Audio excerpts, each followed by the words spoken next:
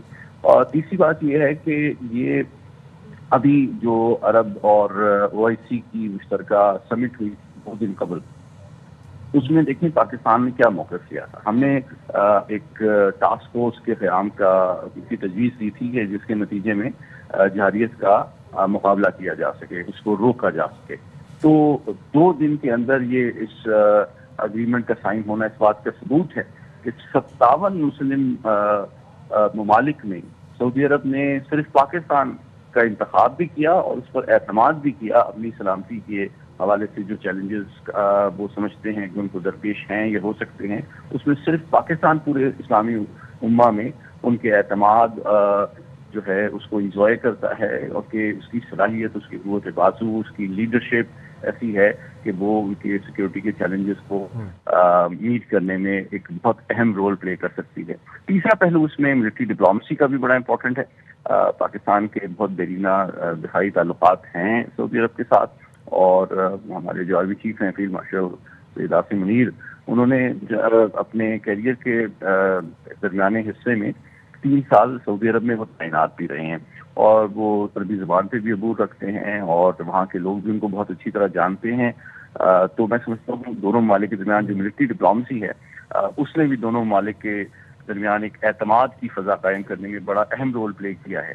تو میں سمجھتا ہوں ہمارے دونوں ممالک کے درمیان ٹریننگ, ایکسرسائزز اور اس طرح کی جو مشقیں وغیرہ ہوتی ہیں ان کی تو طویل تاریخ ہے. لیکن اب اس ٹریٹی کے بعد میں سمجھتا ہوں سب سے امپورٹنٹ بات اس اسٹیٹمنٹ میں یہی تھی کہ پاکستان کے اوپر حملہ جو ہے وہ سعودی عرب پہ حملہ سمجھا جائے گا, اور سعودی پہ حملہ پاکستان پہ حملہ سمجھا جائے گا. بالکل سید محمد علی صاحب, آپ ہمارے ساتھ ہی رہیے گا. ہمیں جوائن کیا ہے دفاعی وزیر کا بریگیڈیئر ریٹائرڈ مسعود احمد خان صاحب نے. بہت شکریہ مسعود صاحب, آپ نے باخبر سویرا کے لیے وقت نکالا. ذرا اس معاہدے کے بارے میں بات کر لیتے ہیں. اب اس معاہدے کے تحت کسی ایک ملک پر حملہ دوسرے ملک پر حملہ تصور کیا جائے گا. اب یہ جو حملے کی صورت میں صرف اخلاقی, اقتصادی یا سیاسی حمایت ہے یا اس سے بڑھ کر بھی کچھ اور ہے؟ جی ہاں, بہت شکریہ. دیکھیں کہ اس میں اگر تھوڑا سا مجھے اگر الاؤ کرے تو میں تھوڑا بیک گراؤنڈ بھی بتاتا ہوں. پاکستان اور سعودی عرب کے تعلقات اسٹیبلشمنٹ 1951 سے 53 میں king Saud was the first one جنہوں نے پاکستان کا وزٹ کیا تھا, اور اس کے بعد سبسیکوینٹ جتنے بھی کنگز تھے وہ پاکستان آتے رہے ہیں.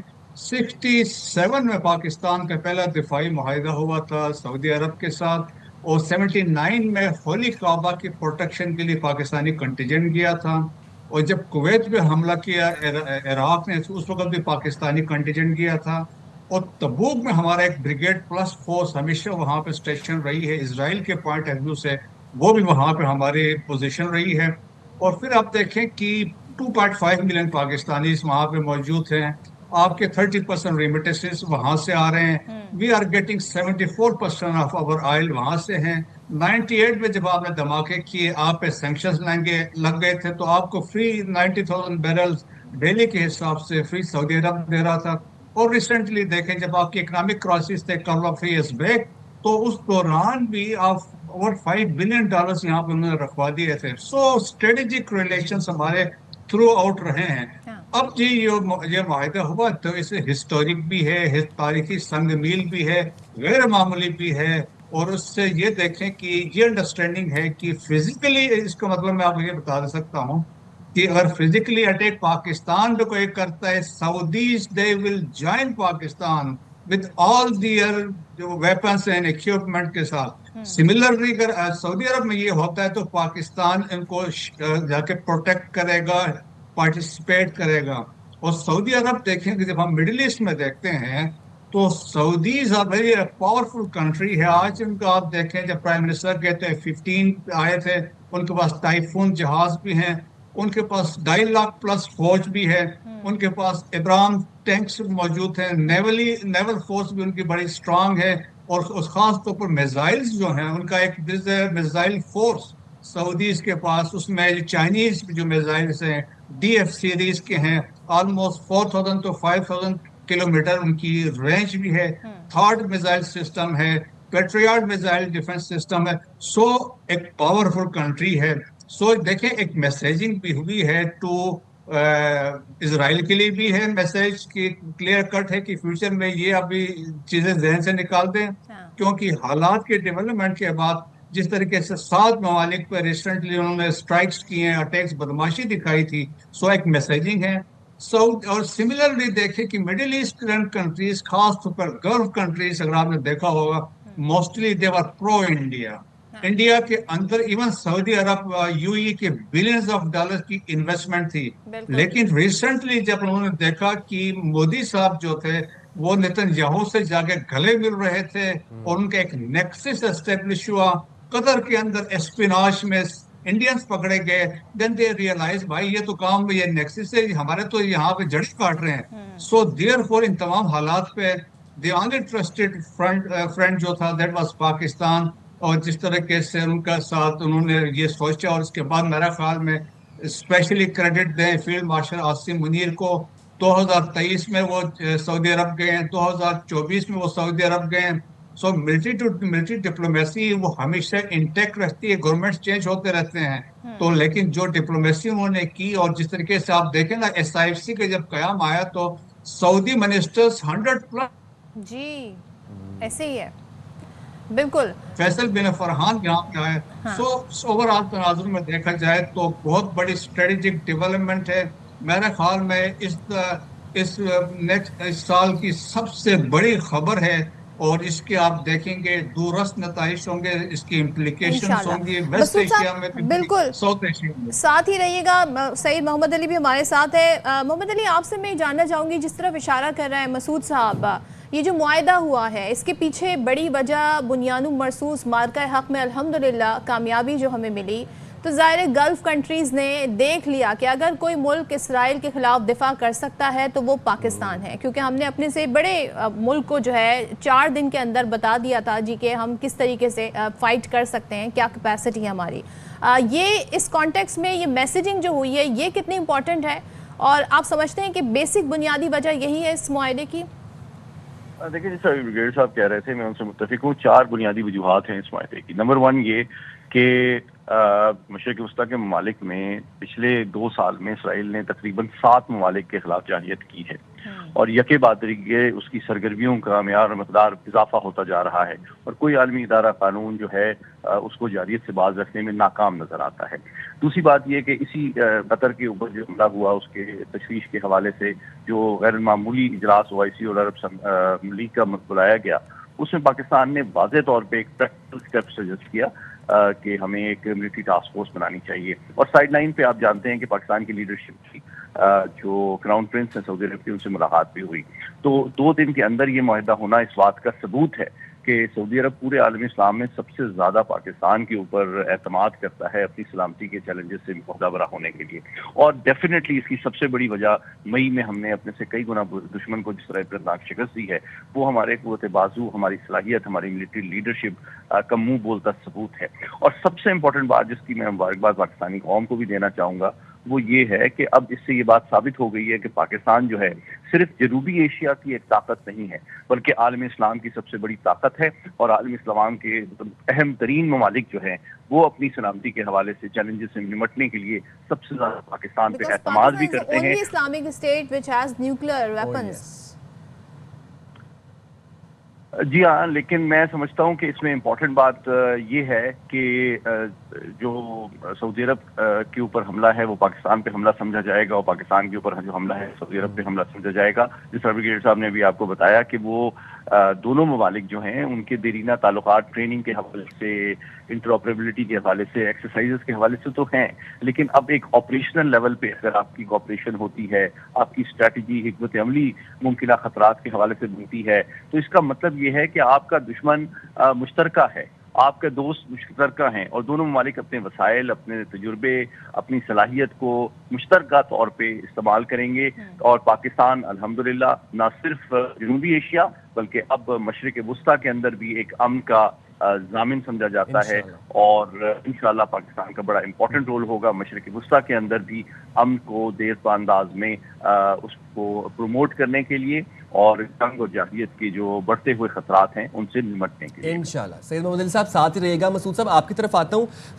ہم دیکھ رہے ہیں کہ وزیر اعظم شہباز شریف بڑے اہم دوروں پر ہیں اور ان دوروں پر ملٹری لیڈرشپ اور پولیٹیکل لیڈرشپ ہمیں ایک پیج پر نظر آ رہی ہے بلکہ کمبائنڈ ہینڈ ان ہینڈ نظر آ رہی ہے. اس کے بعد سعودی کے بعد وزیر اعظم برطانیہ جائیں گے، اس کے بعد پھر امریکہ جائیں گے. وہاں پر ہم کس طرح کے معاہدے ایکسپیکٹ کر سکتے ہیں؟ اور ابھی جو تمام تر سچویشن ڈیولپ ہوئی ہے، یہ جو نیو ڈائنامکس بلڈ ہو رہے ہیں، نیو الائنسز ڈیولپ ہو رہی ہیں، بھارت کا الائنس ہم دیکھتے ہیں اسرائیل کے ساتھ اور وہ واضح ہے، کلیئر ہے. پاکستان کا قدرتی الائنس سعودی کے ساتھ بنا. اب بھارت کی کیا پوزیشن دیکھتے ہیں اس نیو ڈائنامک میں؟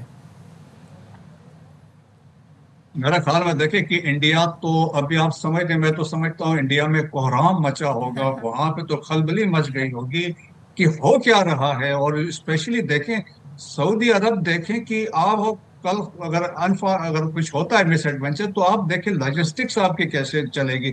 سعودیز آپ کو سپورٹ کریں گے. سعودی میں نے جس سے کہا نا کہ لیٹسٹ ویپن سسٹم ان کے پاس اویلیبل ہے تو ہمیں کوئی مسئلہ نہیں ہوگا. آپ کی اکانومی بہتر ہو جائے گی، آپ پہ انویسٹمنٹ ابھی اتنی آئے گی. سو پاکستان کے لیے اللہ کی طرف سے میں کہہ سکتا ہوں کہ بہت زبردست قسم کے یہ ایک رحمت ہے کہ جو ہماری ایک انڈرسٹینڈنگ ہوئی ہے.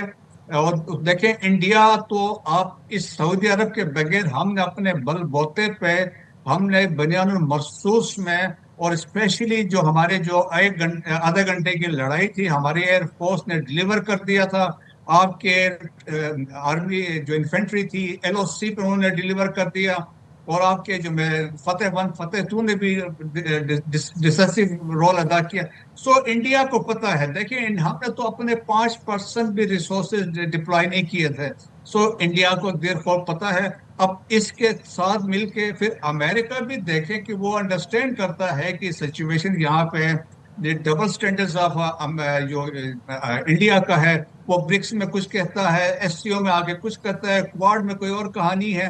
تو وہ ایسا ہے تو پھر رشیا کے ساتھ تیل لے کے اس کو پھر وہ ایک قسم کی بڑی ہے تو ویسٹ بھی امریکہ بھی سمجھ گئے ہیں. سو پاکستان کے جو ہم یہ کہہ سکتے ہیں جو جیو اسٹریٹجک پروفائل جو اٹھا ہے وہ مارکے حق اور بنیان محسوس کے بعد دنیا مان گئی ہے. پاکستان نہ صرف خطے میں ایک طاقت ہے بلکہ انٹرنیشنلی پاکستان ایک پاورفل کنٹری ہے، ایک انٹرنیشنل میڈیٹر کے طور پہ ابھر آیا ہے.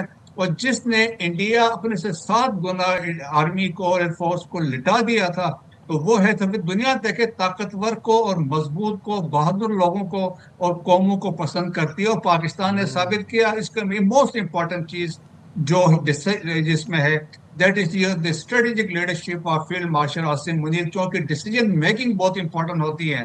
اگر آپ نے ڈیسیجن میں اپنے کلیئرٹی کے ساتھ ڈیسیجن میکنگ کی اور آپ کو پتہ ہے میں نے کہاں اسٹرائکس کرنی ہے اور کیسے کرنی ہے تو یہ ہم نے کر کے دکھایا under the leadership of the prime minister of Pakistan.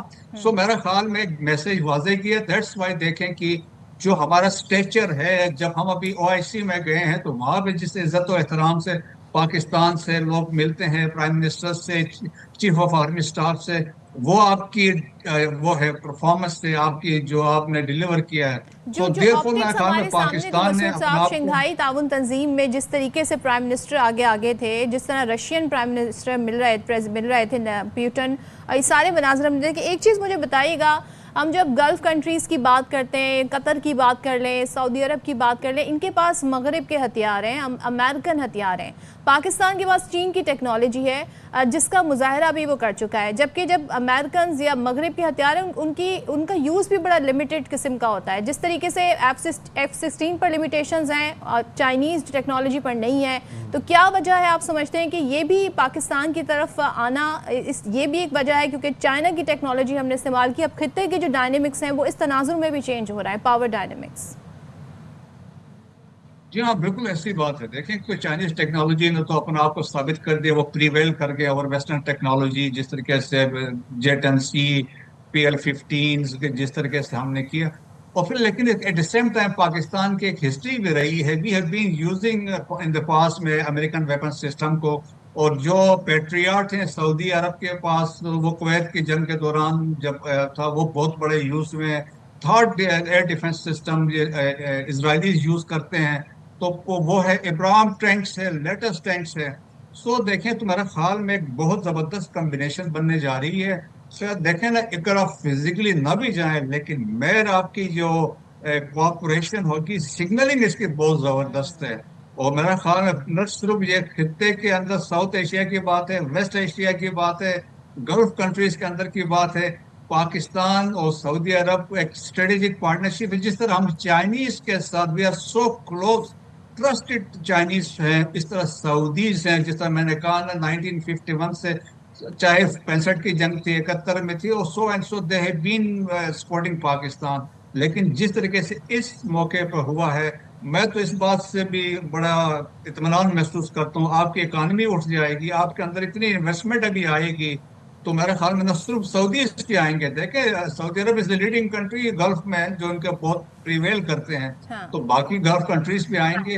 اور انہوں نے ریئلائز کیا گلف کنٹریز نے کہ انڈیا تو ان کی جڑیں کاٹ رہا ہے. سو دیئر فور میرا خیال میں یہ ہے. پھر اوپر سے یہ بھی ہے, کچھ لوگ اس کو مس انٹرپریٹ بھی کرتے ہیں کہ ہمارے جو تعلقات ہیں, آپ دیکھیں کہ ایران کے ساتھ ہماری بہت زبردست انڈرسٹینڈنگ ہے, ایران کے سعودی عرب کے ساتھ بہت زبردست انڈرسٹینڈنگ ابھی ہو چکی ہے.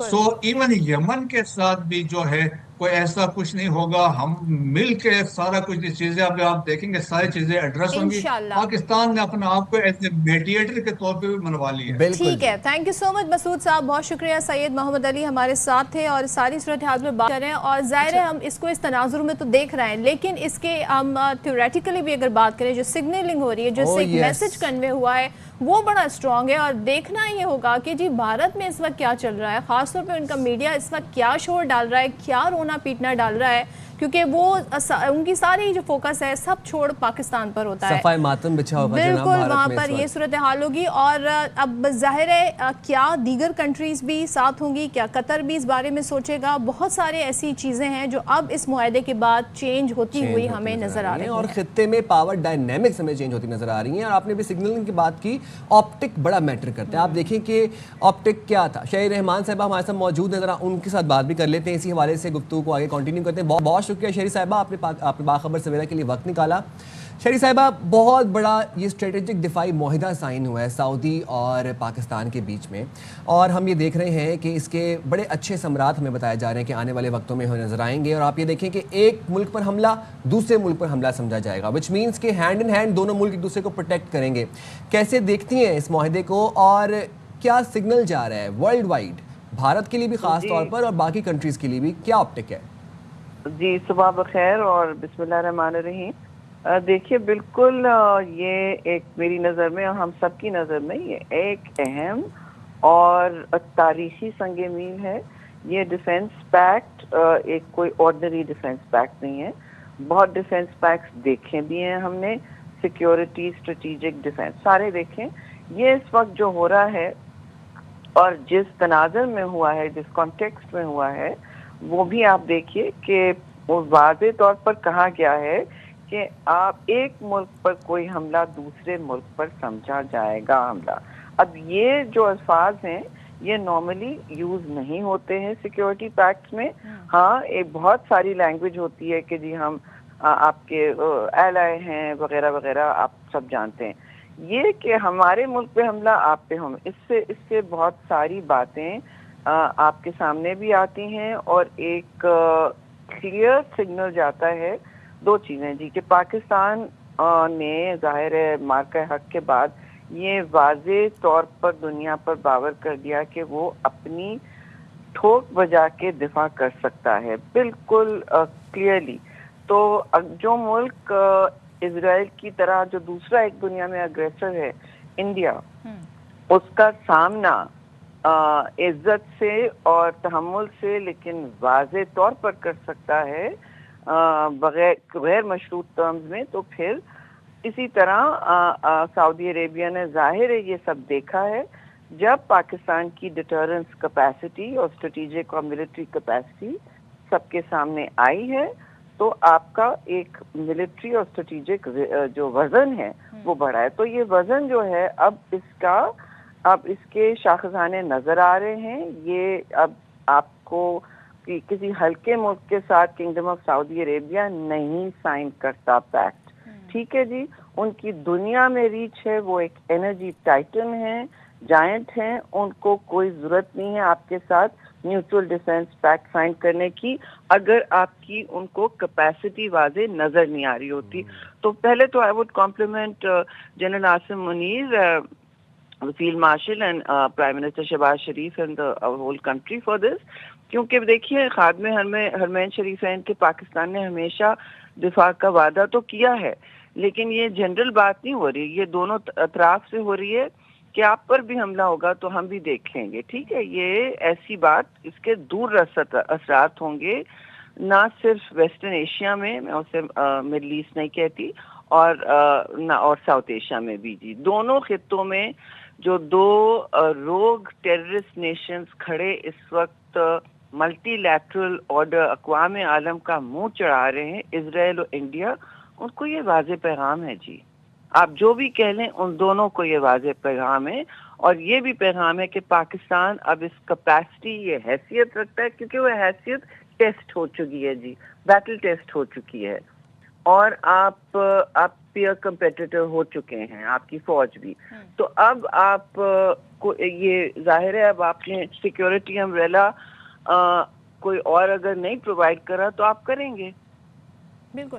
شہری رحمان صاحبہ ایک چیز بتائیے گا, ظاہر ہے جب پاکستان کا بھارت سے یہ جنگ کا سارا ماحول تھا, جنگ ہو رہی تھی, مارکہ حق پاکستان نے الحمدللہ جیتا, اس وقت ہم نے اسرائیل کی بڑی سپورٹ دیکھی. تو بھارت اور اسرائیل کا ایک الائنس ہے, اب ہم دیکھ رہے ہیں پاکستان اور سعودیہ کا یا عرب کنٹریز کا ایک قدرتی الائنس ہے, بٹ یہ پیکٹ سائن ہونا یہ بڑا سگنیفیکنٹ ہے. اس سارے سینیریو میں اب بھارت کی کیا پوزیشن دیکھ رہے ہیں, جو کہ آپ نے خود کہا اسرائیل کی طرح وہ ایک ایگریسر ہے اور تھوڑے عرصے بعد وہ پاکستان پہ کسی نہ کسی طریقے سے کوئی وجہ ڈھونڈتا ہے حملہ کرنے کی, چڑھائی کرنے کی. اب آپ کیا سمجھتی ہیں کہ اس اب پوزیشن کیا بنتی ہے اس پیکٹ کے بعد بھارت کی؟ دیکھیے بھارت جو بھی ہے اس وقت جیسے سارے سوچ رہے ہیں, وہاں تو ان کی جو ایکس پہ پوسٹ ہیں وغیرہ جو آرگیومنٹس نظر آ رہے ہیں, کنفیوژن ہے ایک طرف اور دوسری طرف صفحے ماتم ہے اور غصہ ہے کہ یہ پاکستان کو کے لیے کوئی بہتری ہوتی ہے تو وہاں تو بہت مرچیں لگتی ہیں. افسوس سے میں کہوں گی وہ کرکٹ کے میدان میں بھی نفرت کو نظریہ بنا چکے ہیں. تو اب صورتحال یہ کہ دیکھیے ان کو تو اپنی سوچنی ہے, ہمیں کوئی مسئلہ نہیں ہے, وہ اپنی سوچیں, اپنے ملک کو دیکھیں, اپنی دفاع کو دیکھیں, اور ہمارے ساتھ جو انہوں نے کیا ہے سب نے دیکھا, بنیان المرصوص اور مارکہ حق میں جواب ان کو مل گیا. جواب کے علاوہ ان کو یہ بھی سمجھ آ گیا ہوگا کہ اب پاکستان ویسے بھی اکیلا نہیں تھا, ٹھیک ہے, ہمارے دوست ہیں, آل ویدر فرینڈز ہیں, چین ہے, ہر ملک کا, اور ہم ایک چینجنگ ملٹی پولر آرڈر میں جو بہت تیزی سے بدل رہا ہے دنیا کا اسٹریٹجک نقشہ, اس میں ہم نے اپنی نفی کے اپنا نقصان کے بجائے ہم نے اپنے لیے بہتریوں کا راستہ مشکل حالات میں ڈھونڈا ہے. جب بہت سے ملک ڈیفیٹ ہو جاتے ہیں, ہم نے ہر جگہ ایک دوست کو سے بات کر کے دشمن کو نہیں ہم سے نالا ہونے دیا. تو یہ ہیجنگ اسے کہتے ہیں, اور بہت امپورٹنٹ بیلنس اور توازن ہم نے برقرار رکھا ہے گلوبلی. اور اب خطوں میں تو اب آپ دیکھ لیں نا, کنگڈم آف سعودی عربیہ کوئی ہلکا پلیئر نہیں ہے. انہوں نے آپ کے ساتھ جب پیکٹ کیا ہے تو 2 طرفہ ہے, اور اس کے لیے دونوں جو بہت پیوٹل ریجن ہے ویسٹرن ایشیا, جس کو پہلے مڈل ایسٹ کہتے تھے, وہ پیوٹل ریجن ہے دنیا کے لیے, نہ صرف آئل لینز کے لیے مگر اسٹریٹجکلی. اس وقت اسرائیل حملہ آور ہے, بتدریج ان کے حملے چل رہے ہیں. جب واشنگٹن نے انہوں نے تنبیہ بھی کیا ہے, ان کے حملے چلتے چلے جا رہے ہیں, غزہ میں وہ پش کر رہے ہیں آگے. تو ان کی اور انڈیا, ہندوستان اور اسرائیل کی تو ایک اخلاقی, نظریاتی اور پولیٹیکل اور ڈیفنس بھی ایک باہمی کوئی ہم آہنگی ہے نا مستقل.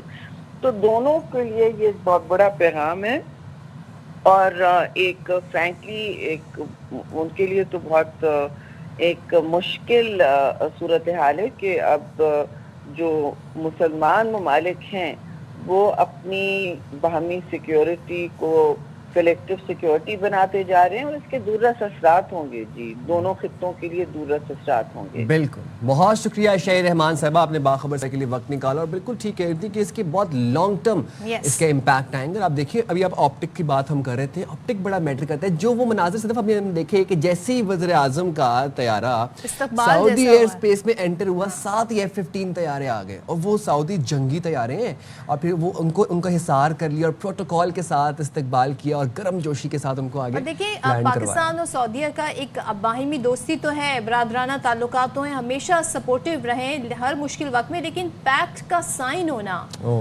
یہ بڑا میٹر کرتا ہے, کیونکہ اب آپ ایک معاہدے کے سگنیٹری ہیں, تو اٹ میٹرز اے لاٹ. تو یقیناً دیکھتے ہیں جی اب دنیا میں, خاص طور پہ بھارت میں کیا اس چیز کو لے کے ایشو بنتا ہے. بریک لیتے ہیں چھوٹا سا, بریک کے بعد واپس آتے ہیں.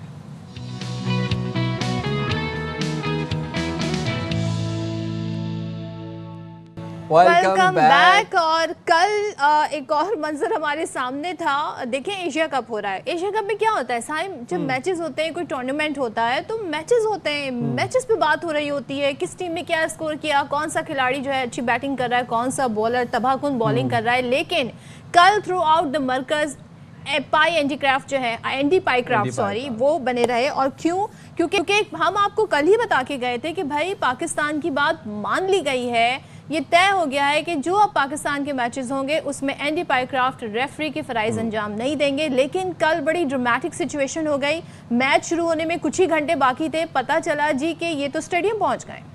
یہ اپنے فرائض کی انجام دہی کے لیے اسٹیڈیم پہنچ گئے ہیں. اور اس کے بعد آئی تھنک یہ جو ٹینشن کا ماحول رہا, غالباً 2 سے 3 گھنٹے یہ پورا ایک گول مال سین چلتا رہا, ایک ڈرامہ چل رہا تھا. بڑا مسئلہ انٹرسٹنگ بھی تھا ٹو سم ایکسٹینٹ. دیکھیں, کوئی بھی نہیں چاہتا تھا کہ پاکستان میچ نہ کھیلے, ہم سب چاہتے تھے کہ پاکستان میچ کھیلے. ٹیم کھیلنے کے لیے گئی ہوئی ہے, ٹیم ہوٹل کی لابی میں ہے, بس باہر کھڑی ہوئی ہے, اور ٹیم کو پتہ نہیں کہ ابھی ہم نے میچ کھیلنا ہے کہ نہیں کھیلنا, کیونکہ چیئرمین پی سی بھی مشاورت کر رہے تھے سابق چیئرمینز کے ساتھ, اور وہ یہ چیز ڈیسائیڈ کر رہے تھے کہ اب کیا حکمت عملی ہوگی, کیا لائحہ عمل ہوگا. اور پھر ہوا کیا کہ اینڈی پائی کرافٹ نے سلمان علی آغا سے معذرت کی. مائک ہیسن بھی اس نشست میں موجود تھے, اور انہوں نے باقاعدہ سوری کیا, اپولوجائز کیا کہ ان سے غلطی ہوئی ہے. اور پھر چیئرمین پی سی محسن نقوی نے الاؤ کیا ٹیم کو کہ اب آپ گراؤنڈ میں جائیں, جا کے کھیلیں. اور پھر ہماری ٹیم کھیلی اور جیت کے بھی. یعنی کہ آپ سوچیں وہ جو ٹائم تھا نا 2 گھنٹے کا, اس میں سائم بالکل ٹھیک بتا رہے ہیں کہ ایک موقع ایسا بھی آیا تھا جب پاکستانی کھلاڑیوں کو بتا دیا گیا تھا کہ میچ نہیں ہوگا, اور پھر میچ 1 گھنٹہ تاخیر سے ہونے کی خبریں آنا شروع ہوئیں. اور پھر جب یہ معافی تلافی کا سلسلہ شروع ہوا, ظاہر اس وقت ہمارے سامنے یہ ایک دم سے فوٹیجز نہیں آئی تھیں, لیکن اینڈی پائی کرافٹ نے پھر معافی مانگی کیپٹن سے, اور کہتے ہیں نا یہ جو ٹینشن والا ماحول تھا یہ ختم ہوا, اور پھر باقاعدہ پھر میچ ہوا بھی. تو ذرا ہم دیکھتے ہیں یہ کیا سارا معاملہ رہا, گفتگو کیا ہوئی. ریفری نے ہمارے ٹیم مینیجر, کیپٹن اور ہیڈ کوچ سے معذرت کی ہے. پالیٹکس کرکٹ ساتھ ساتھ نہیں چل سکتے. اللہ تعالیٰ کا شکر ہے پاکستان کی عزت ایک دفعہ پھر اسی طرح رکھی جس طرح قوم توقع کر رہی تھی. ہمارا ٹائم کرکٹ پہ لگنا چاہیے, اس سیاست پہ نہیں. ہم نے اسپورٹس مین اسپرٹ کا اظہار کیا. Cricket is the winner. International tournaments میں لوگ ہمارے اسٹینڈ کو اپریشیٹ کریں گے. اینڈی پائی کرافٹ خاص جب بھی کوئی بھارتی میچ ہوتا ہے ان کے وہ فیوریٹ پرماننٹ فکسر ہیں. 90 ٹائمز انڈیا کے میچ میں وہ میچ ریفری رہے ہیں. بہت ہی ایک بلیٹنٹ قسم کی چیز ہے. یہ چیز ایسی نہیں آنی چاہیے سامنے, کیونکہ یہ ایک فتح ہے. جذباتی فیصلہ اس طرح سے نہیں کیا جس سے کرکٹ ڈیمیج ہوتی. فرسٹریشن, جو جذبات مجروح ہوئے ہیں, وہ آپ فیلڈ میں بتائیں سب کو ہم کتنی گریٹ کرکٹ نیشن. اچھا, I want to mention one thing کہ یہ بڑا اچھا ڈیسیجن تھا کہ جو سابق چیئرمین ہے ان سے بلا کر بات کی گئی, اور پھر جب انہوں نے میڈیا ٹاک کی تو یہ ساتھ کھڑے تھے اور سب نے آ کر بتایا کہ اس ریفری کی ہسٹری کیا رہی ہے. اور صرف یہی نہیں, ہم نے دیکھا کہ پاکستان سے معافی مانگنے کے بعد آئی سی سی نے پاک بھارت میچ میں کوڈ آف کنڈکٹ کی خلاف ورزی کی انکوائری پر آمادگی بھی ظاہر کر دی. بالکل جی. اچھا, اب یہ تو ہو گیا اینڈی پائیکرافٹ کا مسئلہ, یہ تو حل کروا دیا محسن نقوی صاحب نے. آپ لیکن یہ دیکھیں, Pakistan is a sovereign state, dignified and honoured state. آپ یہ دیکھیں کہ محسن نقوی صاحب نے بڑے کلیئرلی کہا تھا کہ ہم اپنے ملک کے وقار کو اور اپنے ملک کی سالمیت کو کمپرومائز نہیں کریں گے. بالکل, وہ سب سے پہلے ہے.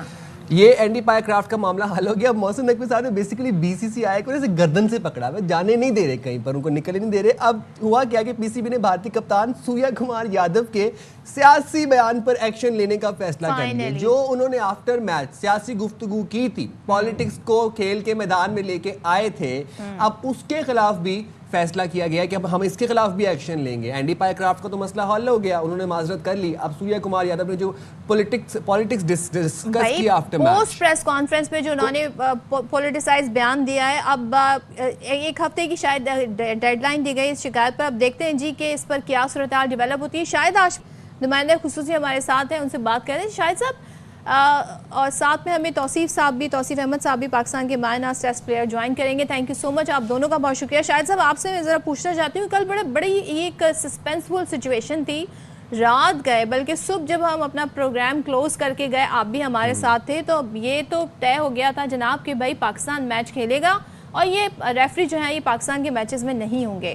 لیکن پھر ہوا کیا, یہ خبر کیوں آ گئی تھی کہ بھائی طے ہو گیا ہے, اور اس کے بعد سچویشن کہاں پہ خراب ہوئی, میسڈ اپ کہاں پہ ہوئی سچویشن؟ دیکھیں, آئی سی سی رن کرتا ہے بھارت, اور یہ معاملہ جو ڈیل کر رہے تھے آئی سی سی میں وہ پاکستانی ہیں, برٹش پاکستانی وسیم خان, جو پاکستان کرکٹ بورڈ میں بھی رہے ہیں. انہوں نے اپنی انتھک کوششیں کی, اور کل شام 4 بجے جب ٹیم کو روکا گیا تو اس وقت ایشیا کپ پاکستان کے لیے ختم ہو چکا تھا. ساری چیزیں یہ طے ہو گئی تھی کہ اب پاکستان کھیلنے نہیں جائے گا. پھر ای میلز کا تبادلہ ہوا, پھر محسن نقوی صاحب سے بات چیت ہوئی, اور ایمریٹس کرکٹ بورڈ کے ایک اور پاکستانی جو یہاں پہ کافی عرصے سے کام کر رہے ہیں, سبحان احمد, انہوں نے بھی بڑا اچھا پارٹ پلے کیا. ان لوگوں نے سب نے مل کر کوششیں کی, اور اس کے بعد پھر محسن نقوی نے یہ کہا کہ اگر پائیکرافٹ ہم سے معافی مانگ لیں ہمارے پلیئروں سے, ہم ان کو بھیجتے ہیں, ان سے ریگریٹ کرے کہ جو بھی کچھ ہوا. جب یہ ریگریٹ ہو گیا, جب یہ ساری چیزیں ہو گئیں, آلدو کہ آئی سی سی نے مینٹین کیا کہ نہیں پائیکرافٹ ہی میچ ریفری رہیں گے, اس لیے کہ دوسرا ریفری ابو ظہبی میں مصروف تھا, تو انہوں نے کہا ٹھیک ہے, اب جب اس نے معافی مانگ لی تو ہم یہاں پہ معاملہ ختم کرتے ہیں. اور پھر یہ سارا معاملہ حل ہو گیا. یوں سمجھے کہ 3 بجے سے آپ کو 4 جگہ پہ ہونا پڑتا ہے. آپ پی سی بی میں بھی کانٹیکٹ میں ہیں, آپ دبئی اسٹیڈیم میں بھی کانٹیکٹ میں, آپ ٹیم ہوٹل میں بھی کانٹیکٹ میں, اور آپ ٹیلی فون پر اے آر وائی سے کانٹیکٹ میں. تو بڑا مزہ آیا اس کی کوریج میں. یہ معاملہ حل ہوا ان سب کی کوششوں سے, اور محسن نقوی نے, پاکستان کرکٹ بورڈ نے جو اسٹانس لیا تھا, اور سب سے زیادہ خوشی اس بات کی ہوئی کہ سابق 2 چیئرمین رمیز راجہ اور نجم سیٹھی بھی آئے. انہوں نے سارے اختلافات بلائے, اور ایک قومی جو معاملہ تھا اس میں سب ساتھ ہوئے, میڈیا ساتھ ہوا, پلیئر ساتھ ہوئے. تو یہ بہت بڑی پاکستان کی کامیابی ہے. یہ اس بات کا اعتراف ہے کہ پاکستان جس بات پر ڈٹ گیا وہ صحیح تھی. بہت سارے لوگ اعتراض کر رہے تھے جی کہ یہ ایسی کوئی بڑی بات نہیں ہے جسے پاکستان ایشو بنا رہا ہے. اپولوجائز کرنا, معافی مانگنا it self is a confession. بالکل ایسا ہی ہے, اور ہم میں ذرا نیشنلزم زیادہ ہونا چاہیے. ہم کوئی بھی ہمارا اسٹینڈ لیتا ہے, موقف ہوتا ہے, ایک نظریہ ہوتا ہے, اس کے اوپر ہمیں اسٹینڈ جب لیتے ہیں تو اس کو سب لوگوں کو سپورٹ کرنا چاہیے. آپ اکراس دا بارڈر دیکھیں تو غلط معاملہ بھی ہوتا ہے اور سارے ایک جگہ پہ جمع ہو جاتے ہیں, ان میں نیشنلزم بہت زیادہ ہے. ہم لوگ تنقید کرنا شروع کر دیتے ہیں کہ جی یہ تو چھوٹا سا معاملہ تھا, ایسا تھا. نہیں, پاکستان نے ایک اسٹینڈ لیا, اس میچ ریفری نے غلطی کی, گراؤنڈ میں پاکستانی کپتان کو منع کیا. پھر اس کا موقف اس میچ ریفری کا یہ تھا کہ مجھ سے جو کمیونیکیشن ہوا تھا, مجھ سے غلطی ہوئی کہ مجھے گراؤنڈ میں نہیں کرنا چاہیے تھا, پہلے کر دینا چاہیے تھا, لیکن میں نے اس لیے کیا کہ اگر اس وقت سلمان آغا ہاتھ بڑھاتے تو وہ ورلڈ وائڈ امبیرسمنٹ ہو جاتی سلمان آغا کی. ان کا موقف بھی سنا گیا, پھر ساری چیزیں سب ہوئی. تو پاکستان کے موقف پہ جتنے بھی لوگ ہیں, ہمارا میڈیا ہے, سب لوگ, ضروری ہے کہ جب پاکستان ایک اسٹینڈ لیتا ہے, چاہے وہ سیاسی ہو, چاہے وہ کھیلوں کا ہو, چاہے وہ اور کسی شعبے کا ہو, سب کو یکجا ہونا چاہیے اور اس کو سپورٹ کرنا چاہیے. ٹھیک ہے توصیف بھائی آپ ذرا بتائیے گا. میں کہتا ہوں کہ اب وہ دن میرے خیال سے چلے گئے کہ جب ہم بھارت کی ایسی چھوٹی چھوٹی اوچھی ہتھ کنڈے ہم برداشت کرتے تھے اور ان کو اگنور کر دیا کرتے تھے. اب جس طرح سے ہم دیکھ رہے ہیں پاکستان کرکٹ بورڈ کے چیئرمین محسن نقوی صاحب نے اسٹیپ لیا ہے, ایکشن لیا ہے اور بڑا فرم اور کلیئر سٹانس لیا ہے, چاہے وہ جس مرضی لیول کے اوپر ہو, ہم بھارت کا کوئی اوچھا ہتھکنڈا برداشت نہیں کریں گے. اینڈی پایا کرافٹ نے تو معذرت کروا لی, اور جس طرح بھی صدف کہہ رہی تھی کہ معذرت کا اٹ سیلف مطلب یہی ہے کہ انہوں نے کنفیس کیا اور انہوں نے کہا کہ مس انڈرسٹینڈنگ تھی, جو بھی تھا انہوں نے معذرت کی. سلمان علی آغا سے مائک ہیسن بھی اس نشست میں موجود تھے. اب محسن نقوی صاحب نے فیصلہ کیا ہے کہ جو سوریا کمار یادو نے پوسٹ میچ سیاسی گفتگو کی تھی, ہم اس پہ بھی ایکشن لیں گے. ویسے کیا سگنل جا رہا ہے, کیا آپٹک ہے, کیا پیغام جا رہا ہے باقی تمام ملکوں کو کہ کرکٹ کو ہم نے پولیٹیسائز نہیں کرنا؟ دیکھیے, ایک تو بہت زبردست کام ہوا ہے اور میں سوچ بھی نہیں رہا تھا کہ اتنا لمبا یہ چلا جائے گا. آئی تھنک میں نے کچھ ایسے ہرڈلس تھے جس کو میرے خیال ہے پی سی بھی دیکھ رہا تھا, اور سب سے اچھی بات یہ ہوئی کہ مشاورت کا جو عمل ہوتا ہے نا, وہ بہت زبردست ہوتا ہے.